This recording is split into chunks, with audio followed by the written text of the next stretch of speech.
Assalamualaikum warahmatullahi wabarakatuh. Bagaimana kabarnya hari ini?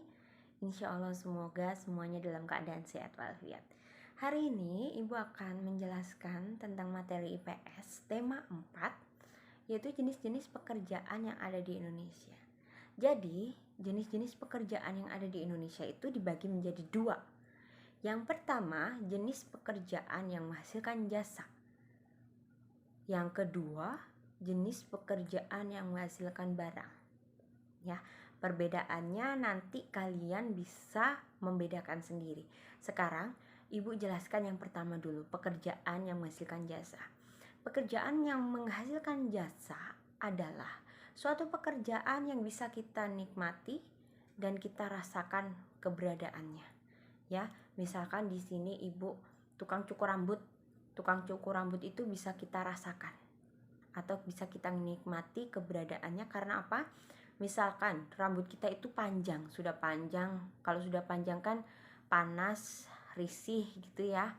Jadi kita itu harus dipotong rambutnya. Kalau kita potong sendiri itu tidak bisa rapi karena kita tidak bisa melihat bagian belakangnya bagaimana. Jadi kita membutuhkan seorang tukang potong rambut. Sehingga kita datanglah ke tukang cukur rambut. Kita dipotong, dirapikan. Lah, itu kita bisa nikmati dari rambut kita panjang berubah menjadi pendek sehingga lebih rapi.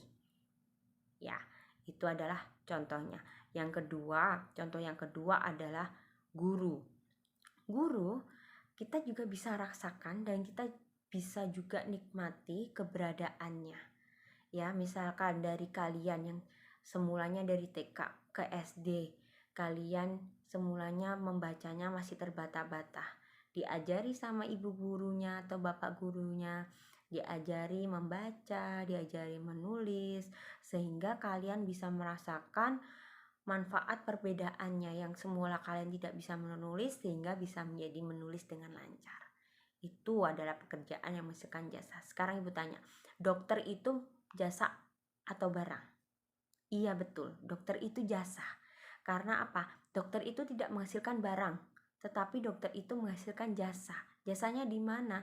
Ketika kita sakit, ya, ketika kita sakit, kita datang ke dokter, kita diberi obat. Yang semulanya kita batuk-batuk parah sampai sakit bagian perut, kemudian dikasih obat sama dokter, kita menjadi sehat kembali. Nah, itu bisa kita rasakan. Sehingga dokter itu pekerjaan yang menghasilkan jasa. Yang kedua yaitu pekerjaan yang menghasilkan barang. Pekerjaan yang menghasilkan barang itu ada barangnya, nak. Jadi itu ada berupa barangnya, nak.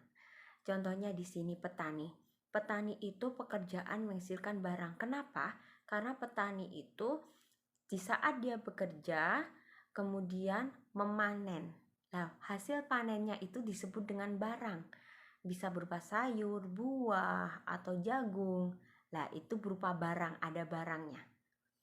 Contoh yang kedua yaitu peternak. Peternak ayam misalkan. Peternak ayam menghasilkan barang. Barangnya berupa apa? Barangnya berupa telur ayam, daging ayam. Itu adalah barang yang dihasilkan oleh seorang peternak ayam. Ya, di situ itu tadi perbedaannya antara pekerjaan yang menghasilkan barang dan pekerjaan yang menghasilkan jasa. Ingat, kalau pekerjaan yang menghasilkan barang itu ada barangnya, yang pekerjaan yang menghasilkan jasa yaitu pekerjaan yang bisa kita nikmati atau kita rasakan keberadaannya. Oke? Ingat dua perbedaan antara dua jenis pekerjaan ini ya. Kita akan latihan setelah ini. Oke? Assalamualaikum warahmatullahi wabarakatuh.